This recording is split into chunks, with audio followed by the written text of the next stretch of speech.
There we go. It might have popped up saying that that it's being recorded. So yeah, hopefully this will give you a sort of introduction into the project as to what we're doing and things. So the idea is that you watch this and get an idea of how Slate was used for the quarrymen and for the quarrying communities to sort of decorate their houses and traditional slate carving, and then also Katrin will sort of explain what kind of patterns that you can carve into the slate. And then hopefully come summer, once social distancing isn't a thing anymore, we'll be able to host sessions in Mynydd where we will invite the whole community, from young people to the older generation, to all come together to carve into the slate and to put your mark in the community. So I'm going to pass over to Sian Owen, who will talk to you about the tradition of slate carving and sort of how it was used over the years and things, and how it has sort of inspired her.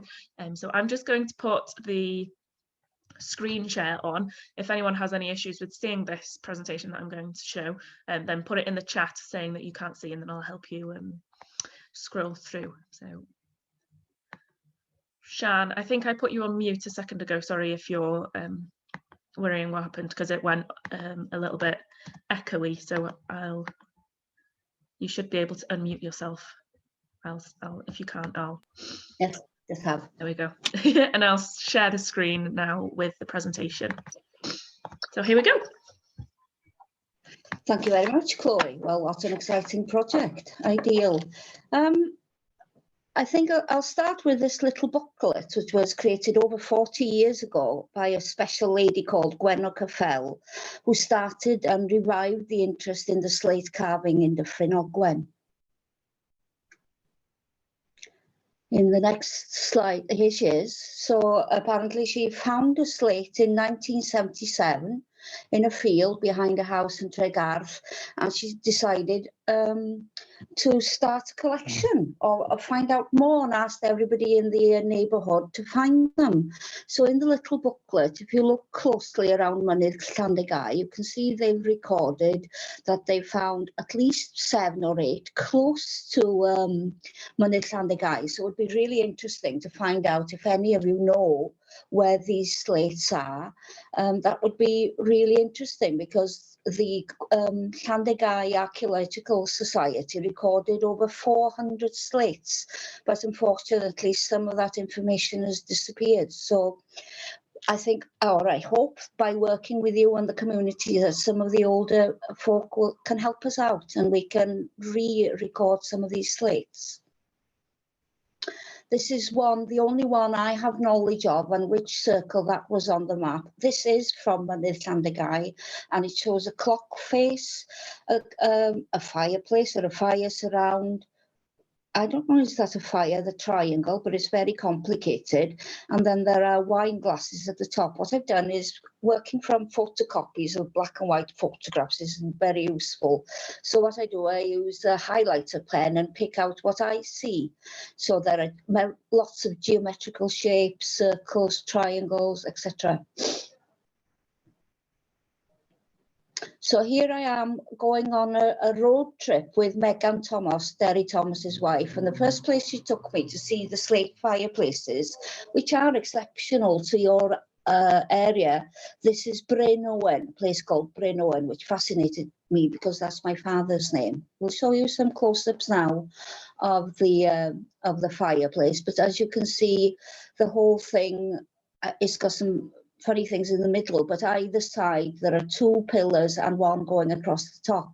So there's the hex symbol there, and also it has the names of the married couple, Robert and Mary Evans, and I think the date possibly of their wedding, or when their house was built, 1841.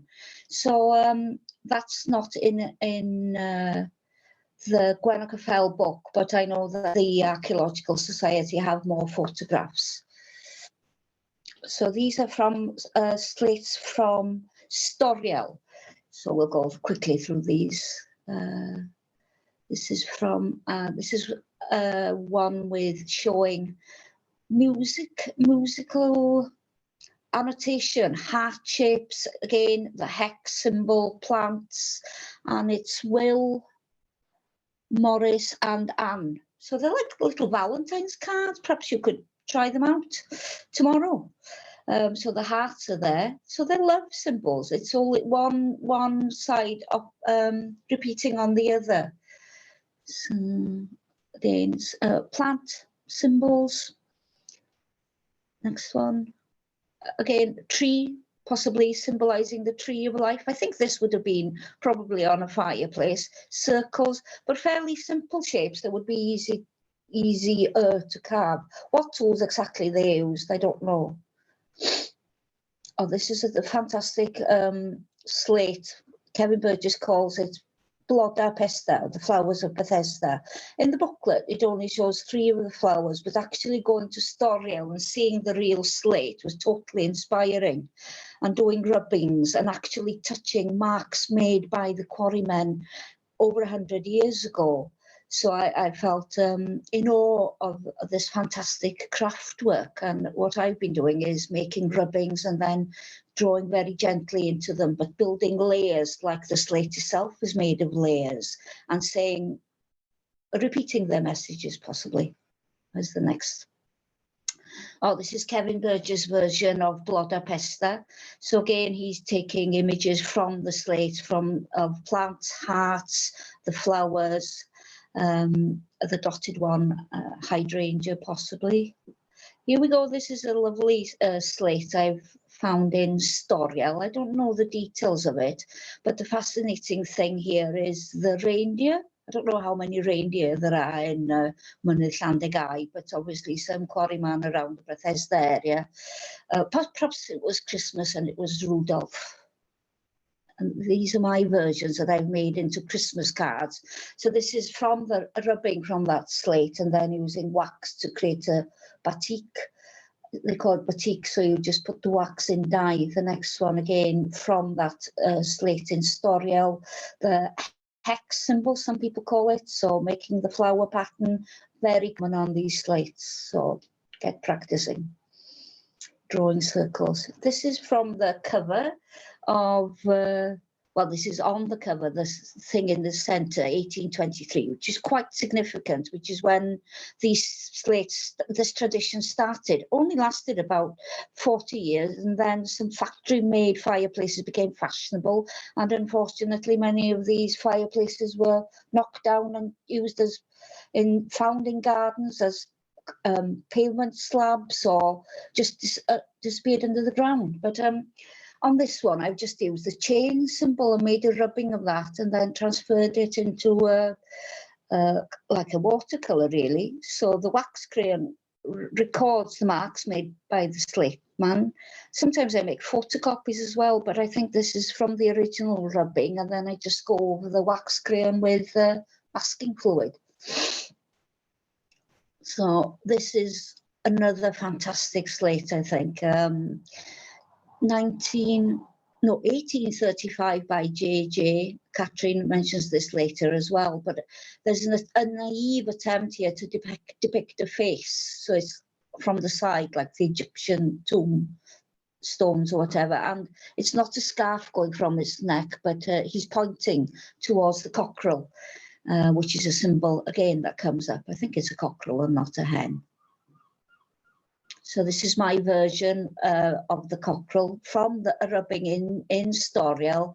And then you can see a little hen and a clock and more circles made from rubbings in Storiel. And the round is an experiment I made using actual slate in a workshop with Dave Stephen in Glynllifon. So I actually managed to make rubbings into a round slate and then rubbed into that. So I quite like that idea. So this is where I got the inspiration for the hens. So the hens are in the rubbing and the clock. I don't think the trees are there, but it's a lovely little slate in Storiel, and you can see next where I've started working into the rubbings.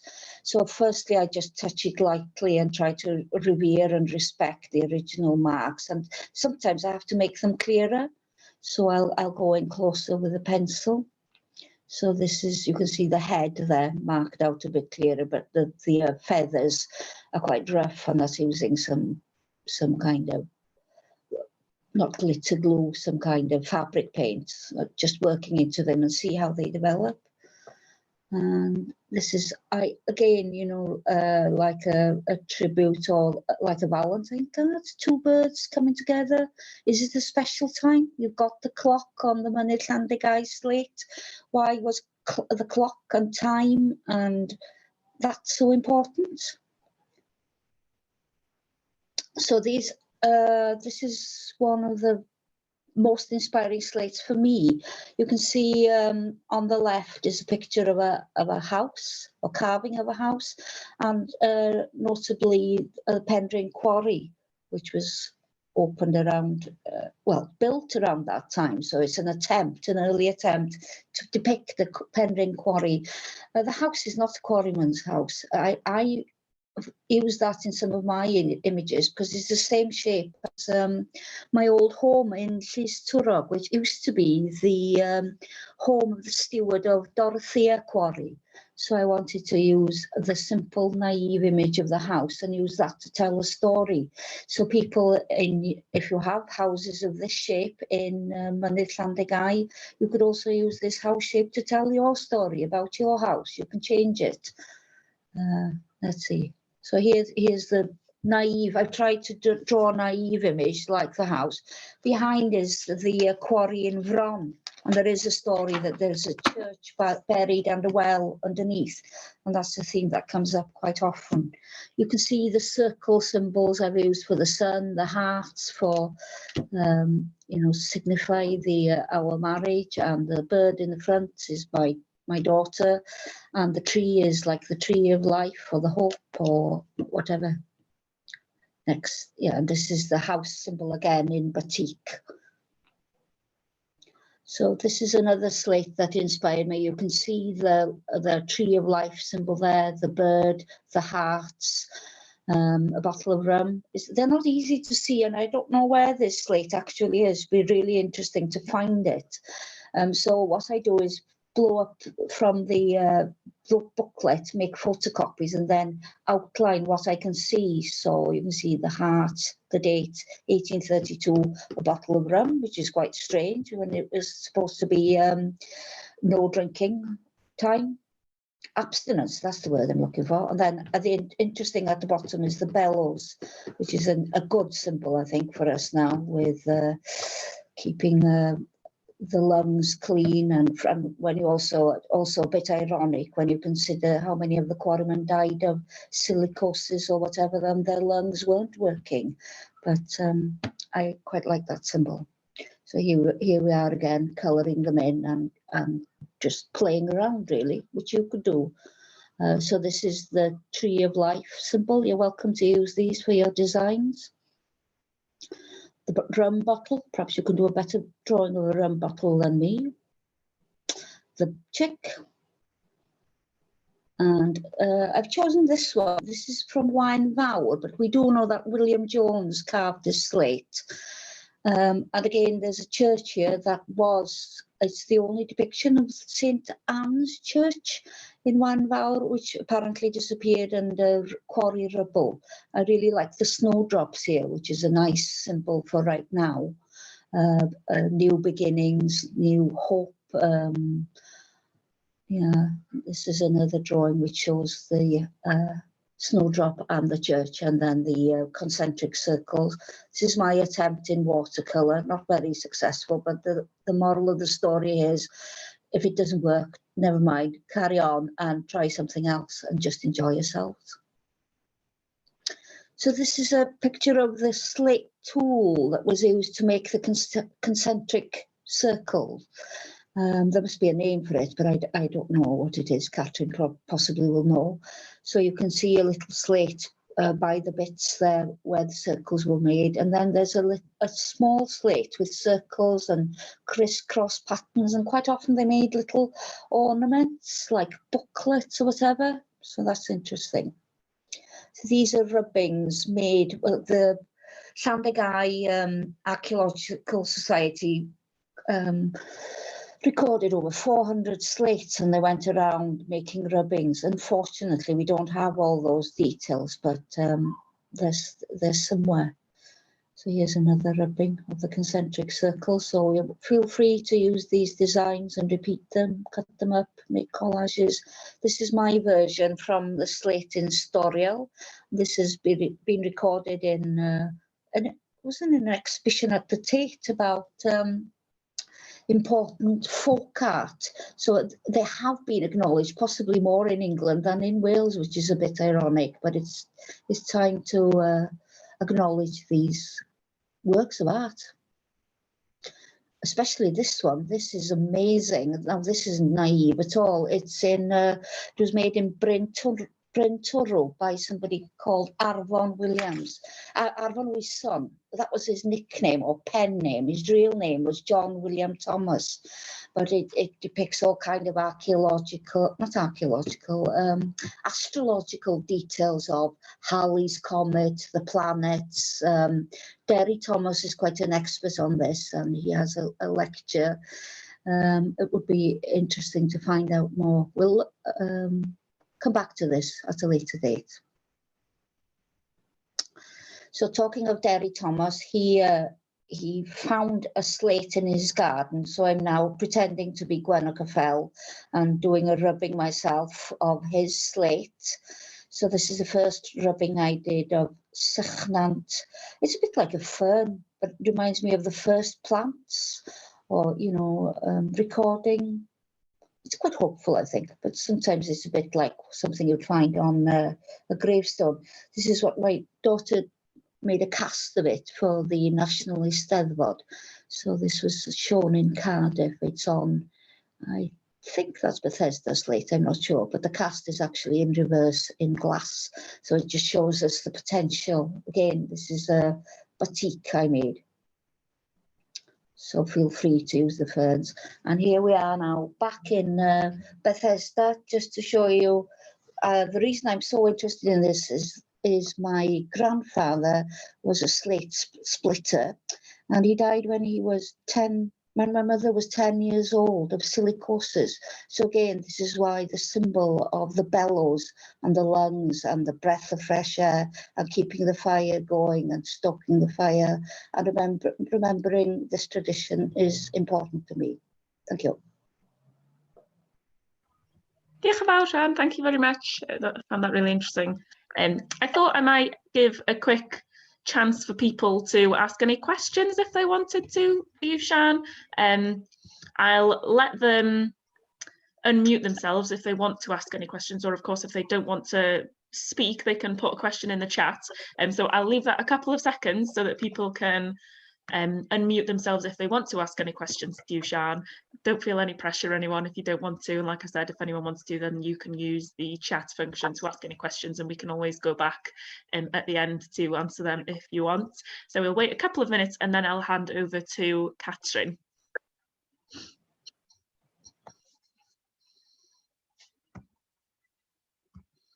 Oh, sorry, Sian, I think I clicked mute on you. Sorry, Sian, I think I pushed mute on you, so. What I was saying is, if you have any slates or know of any, I'd love to find out and record them. Feel free. You can contact me through Chloe. Brilliant. And for anyone who does want to unmute, if they do want to ask any questions. Oh, a question from Claire. Is the plan for individuals to carve the slates themselves, or would they come up with a design on paper for someone else to carve? So the plan is, I think I had written in the group that it would be someone else carving them, and that we have since then spoken to the PCSO Iwan, who helped us get the funding from PACT, and we thought that the funding needed to be spent before the end of the financial year, and that there wouldn't be a chance then for people to carve themselves, obviously because of social distancing. But now we have found out that the funding does not need to be spent before the end of the financial year, therefore allowing a chance for people to carve their own designs in themselves. So we're hoping that Catherine will be still involved in helping host sessions to carve into the slate and to sort of lead on, you know, helping and advising and things. So this session really is to get you thinking about what kind of designs you could design, the history behind it, what they used to carve. And then, yeah, Catherine will go on to explain in a little bit sort of what kind of patterns would be easier to design and possible with the tools that we'll be using in those sessions later on in the summer, hopefully when we're allowed to host sessions face-to-face when social distancing isn't so strict.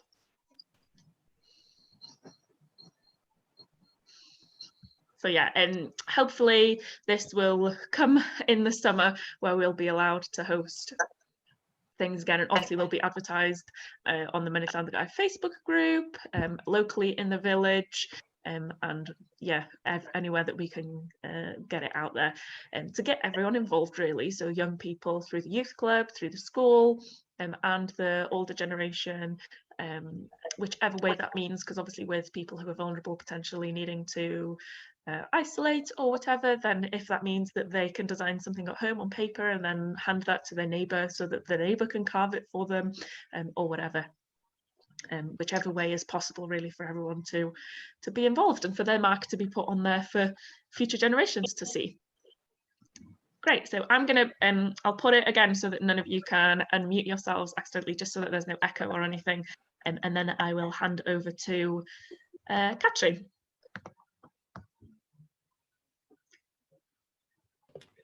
Hello, right. Can everybody hear me? Thumbs up. Oh, great.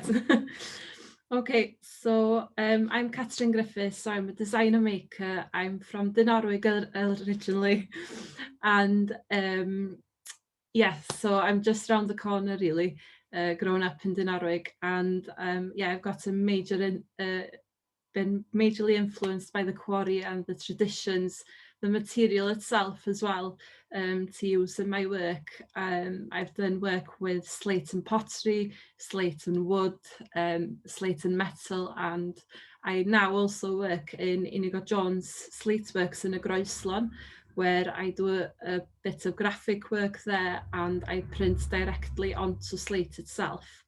So I'm just going to share a screen with you today to show how you can go about designing or prepping work so you can go ahead and carve it on the slate in Mynydd Llandygai. Right, so just leave my screen to, just leave my screen alone for 2 minutes. It'll, can you stop share? I'll just go try again. The screen's a bit awkward. Okay, okay, I'll leave it alone for 2 minutes and I'll do it like this. So the first slide just shows you the types of materials you're going to need to use to go ahead and prepare your designs. So, and then this second one here now shows you additional materials you're going to need to go ahead and prepare these patterns. So some of the patterns would have been made originally with woodworking tools usually as well, that would have been repurposed to use with slate. So I think kind of the hand drill type things and the compasses and things like that they would have used to actually carve the slates as well. But I'm just going to show you a very simple way of doing it at home quickly. So you are going to need maybe a plastic bowl is my first example. I've used sellotape and a neck cup. So just circular objects that fit onto an A4 paper. So, oh, there we go. Okay, it's playing up now. Okay, so these are just a few examples of something you can do with just the circle shape, just circles used, just a single shape used over and over and over to create different patterns, and there's just so many you can do basically. Right then, so basically first of all, this is the kind of simple pattern you're going to go ahead and have a go with. So first of all, I'm just going to ask you to place a little dot with a pencil in the center of your A4 paper.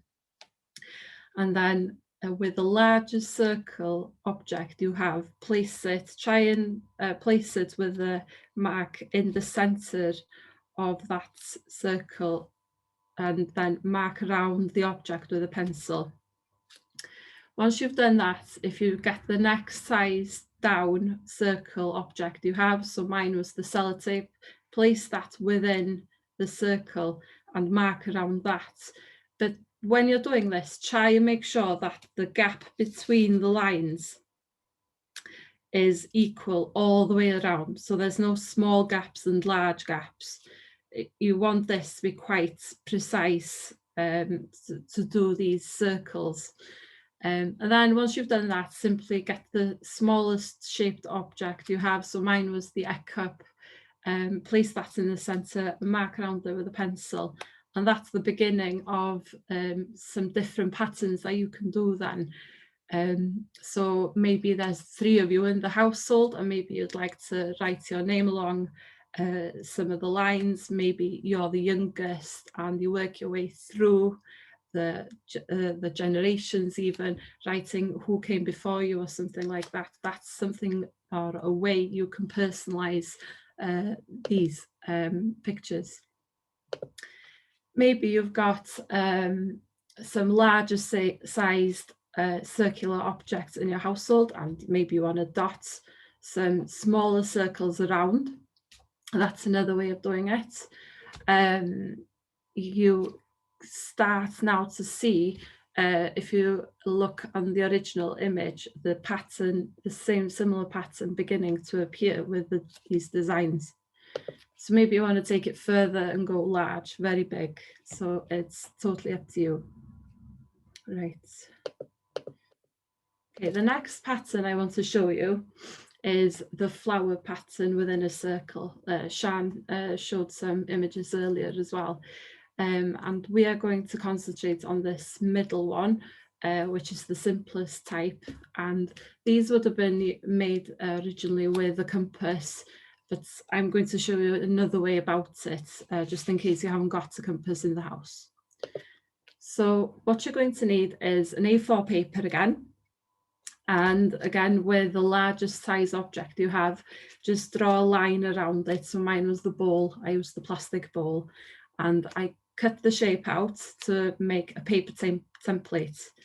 So with a paper template at this point, I would ask that you fold it in half and then into a quarter. Reopen it up, make sure the folds are visible and clear. That's quite important for the next stage. Place it to one side, and then I'm going to ask you first to fold the paper along the longest edge in half. Open it back up again. Fold it along the shortest edge in half. Open it up again. And then take the lower right-hand corner and fold it over to the top left-hand corner of the page. Open it up again and repeat that fold over to the right from the left as well. So you should land up with this kind of star shape through folds on the paper. And if you look to the center image on the side there, you start to see the shape of the flower appearing on the paper. So with the paper templates then, I'll ask you to place the paper template back onto the folded page. And as you can see here, I've placed black arrows just to show where you need to line up the folds of both pages. This is key to getting the circle bang on in the center of the page. Once you've done that, just draw a pencil line around the circle, and then you can remove the template then to get a circle on your page. This is what we're aiming for, and as you can see, I've put 2 red crosses on the centre line. We do not mark that line at all. That's not needed anymore.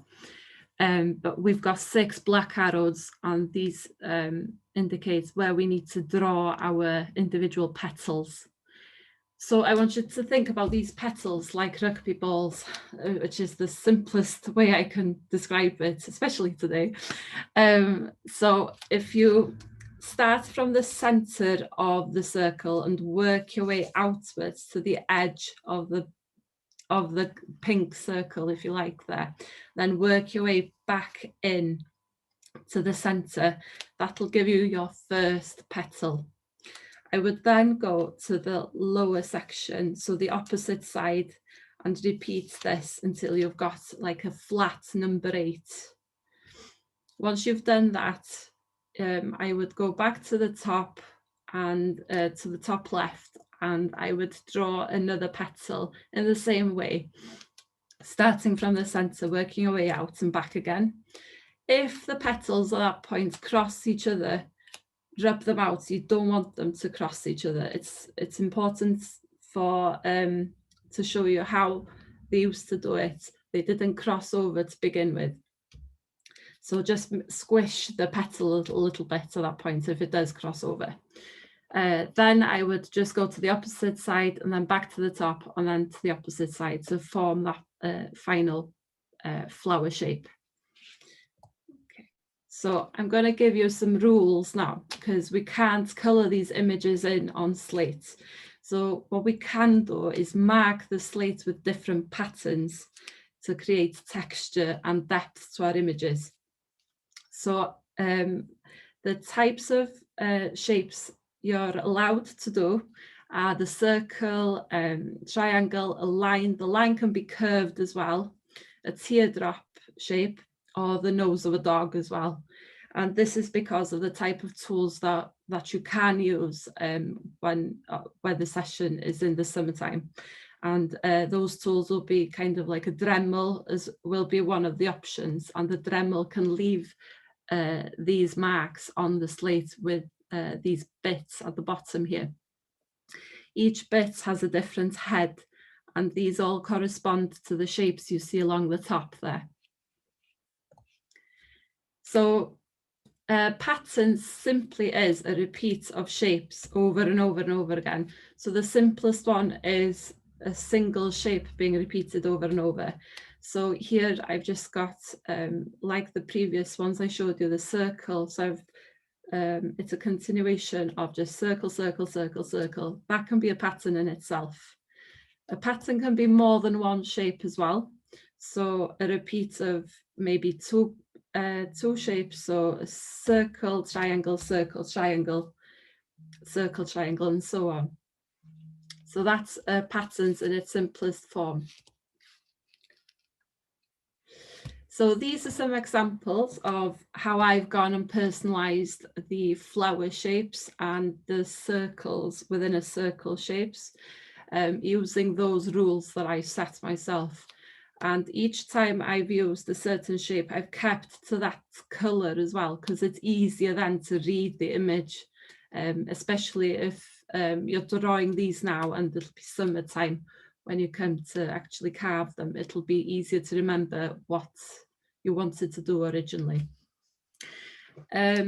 So you can add as well text into the images. Maybe you want to put your initials and where you live, maybe. You don't have to use lines to do the text. It could be dots, using dots to form letters. That was something that the quarrymen used to do as well. And here's an example. You don't have to use pencils or felt tips or anything. You can use collage, anything you've got to hand, or anything you prefer working with. So I've just used Christmas wrapping paper there to form my pattern. Or you can go ahead and use some stamps as well.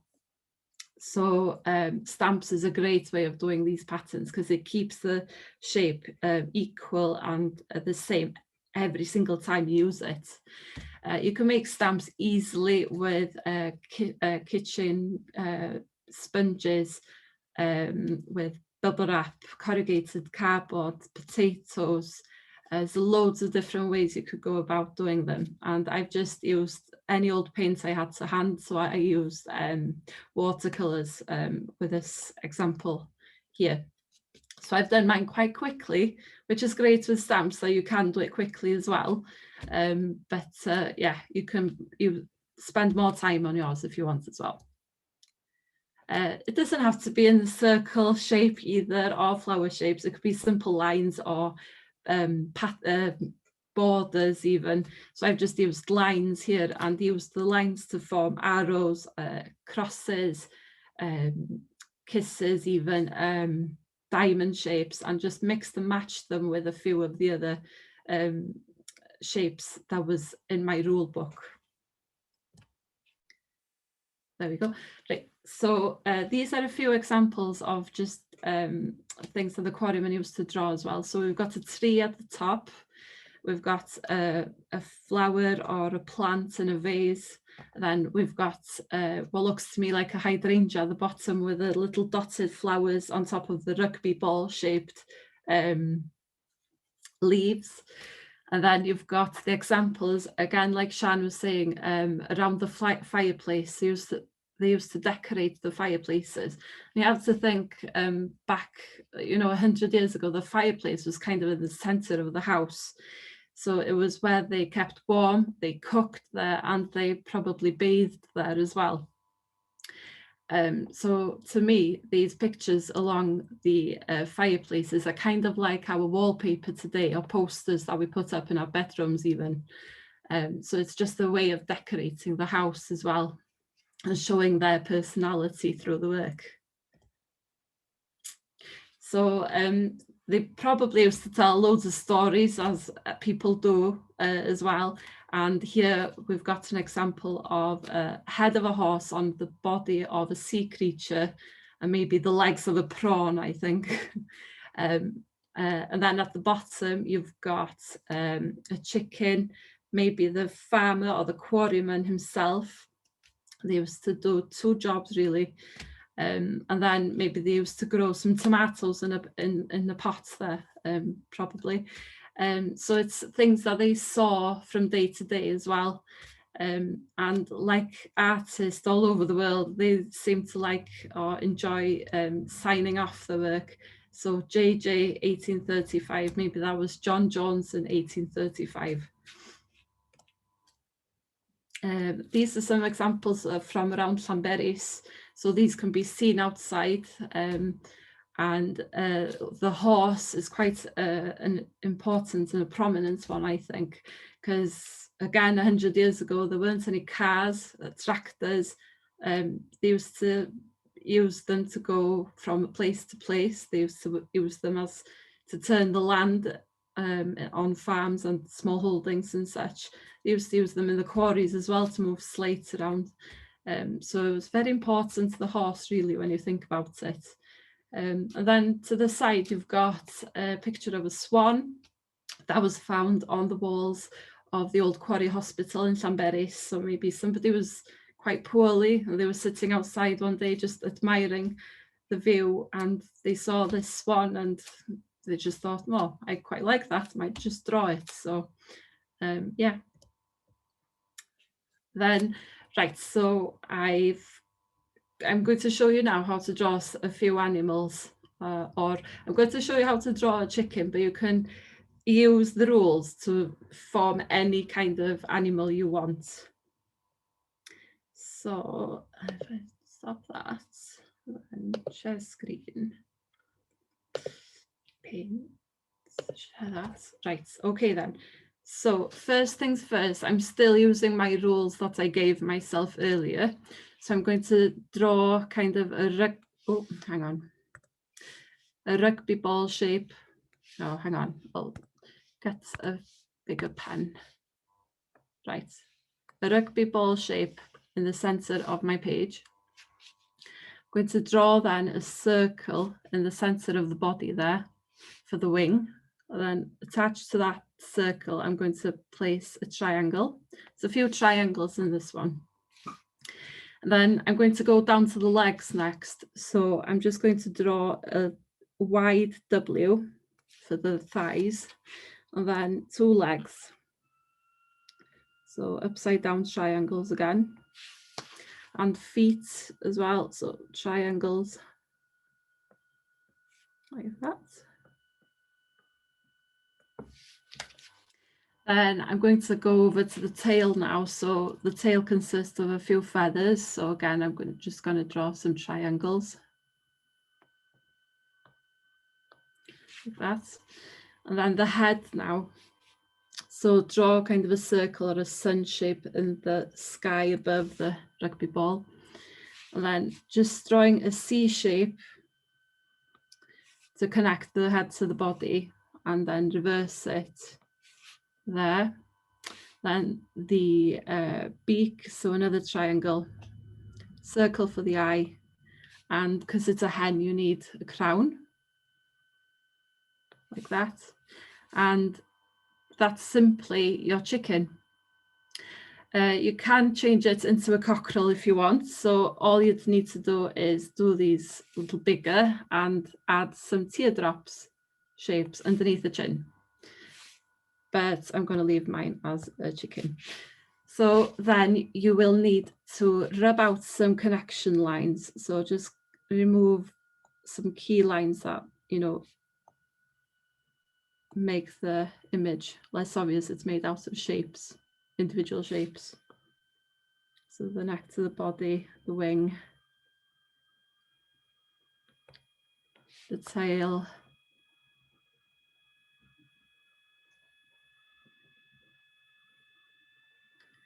and then with the legs, I'm just going to remove this line because it means the other leg looks like it's behind the body, and the feet as well.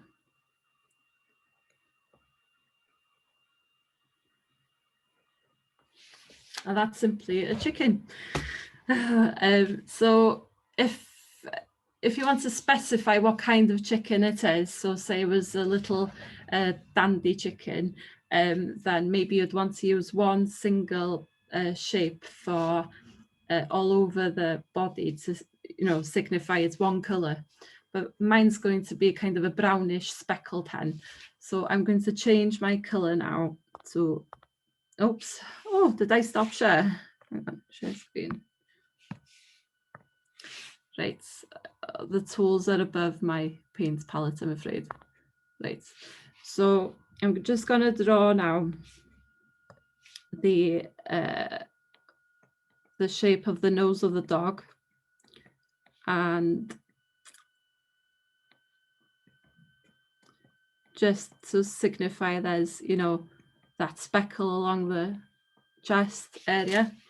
And then maybe along the leg, you might want to turn the shape upside down to follow the shape of how the feathers, you know, change direction along the body. And then if I could get red, I would choose red, but I'm going to go for pink. And I'm going to use the teardrop shape along the tail, just to signify the different feathers sticking out there. And as well, I'm going to use the teardrops along the neck as well, because there's quite nice soft feathers on the neck of a chicken.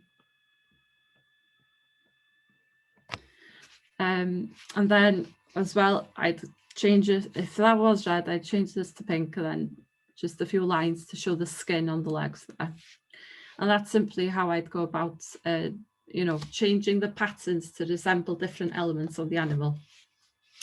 So if I go back to my slides, share.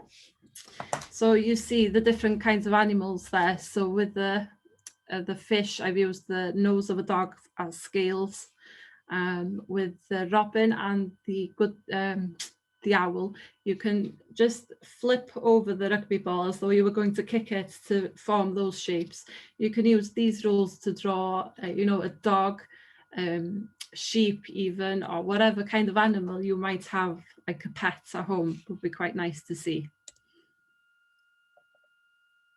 Oops. Right, you might be quite green-fingered and you might be growing some flowers in the garden or some vegetables. These are other ideas you can go ahead and draw as well. The quarrymen used to draw lots of buildings and things as well, so places they might visit.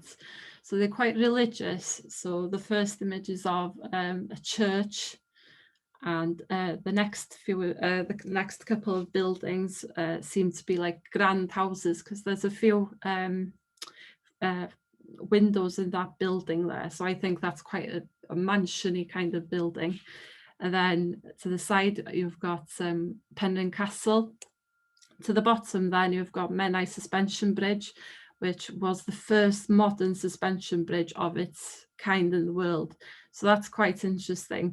You know, seeing the quarryman drawing that, maybe today we could mimic that idea and think about what's new in the area. So maybe thinking as well how the quarry is developing, you might want to draw the zip line, or, you know, the quarry cart, things like that, or what's in the village, maybe the football ground as well. And then you've got the ship, dated 1951, that might have carried slates all over the world, or it's just a time just around the end of the World War, so maybe it's thinking back to that. Then, so maybe you want to think about where you live, taking an image of your home yourself. Maybe your house is similar to others along the street or whatever. So just think about what makes your home special, what makes your home stand out from other homes. So is the slates on the roofs the same? Are the shapes of the doors the same, or are they different? Think about what makes your house special. What's the kind of trees or the vegetation outside your houses? What kinds of trees or what kind of plants are they? Try and make them similar to the type they are. Are they kind of evergreen, or do they lose their leaves? And there's two main streets in Mynydd Llandygai which are quite special as well. So Llwybr Main and Tan y Bwlch. These houses or homes along these streets were rented out by the quarry owners, you know, making sure that their workers were close enough to the quarry, really, and that they could be self-sufficient as well, because these two streets, each house had an acre of land each, or a strip of land each, so that they can grow food for themselves or keep animals to feed themselves as well. So that's something special to Mynydd Llandygai, in my opinion. Maybe how the fields were separated with the walling. What kind of walling is it? Is it stone walling, or do you have kind of slate fences or crawia splitting them up? If they were stone walls, then maybe I'd draw some circle shapes. Or if they were the crawia kind, the slate fences, then maybe I'd draw a dashed line there. Maybe you know everybody on the road, or maybe you want to name everybody who's on your street, or your next door neighbours or whatever. That's quite nice as well, and the actual street name as well. Right, maybe you don't like to draw images, that's fine. Maybe you just want to write your name down to signify you were there then, and date it as well. You could use your everyday handwriting, or maybe you could try you know, your finest writing, your, you know, tied up writing. Maybe you want to draw a border around it, or you want to try and do the dots to dots kind of lettering as well. Handprints and initials within them are quite special, in my opinion, because it's you know, it's the hand of the creator, really, isn't it? So that's something really special you could do. Or if you're very talented and you'd like to have a go at doing a self-portrait, why not? Others have done it in the past as well. And, you know, put your initials on them so they know in future years come who was there. You know, it's intriguing. So yeah, have a go. I hope you've enjoyed it, and you'll have a go at actually carving them in the end as well. Gwych, diolch yn fawr. Someone's written in the chat, I have some rubbings of slate graffiti from Bethesda. Some are just names and dates, so not so good as inspiration for designs for this purpose, but if I can photograph them, would they be of interest to anyone? I'm not sure how many of these have been recorded by people at /4storiel already. Yeah, definitely. It'd be really nice to see them. Where do you know where they are in Bethesda? I think that's Sian who's commented that. But yeah, diolch yn fawr. Thanks, Catherine, that was great. I like seeing all the different ways that you can design something, because I think sometimes it's really easy to think, well, I'm not an artist, I'm not very good, There's always a way, you know, at drawing. Yeah, but there's always, you know, a shape or something that you can use to just quickly create a picture out of just simpler shapes. So that's really great. So yeah, hopefully that has helped sort of inspire you to think of different designs, different ideas that you can put into practice when we come to designing and carving in the summer, or when we're allowed to get together again.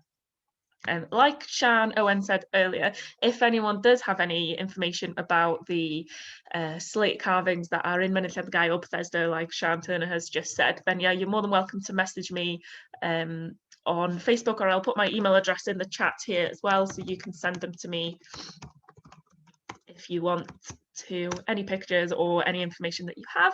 I'd also really appreciate it if you, I'm going to put this video recording on the Facebook group of Mynydd Llandygai, but it'll just be a link to YouTube. So if you know of anyone who would be interested in Mynydd Llandygai and the sort of surrounding little areas, please do pass it on so that we can get the message out there about the group, about the project and everything.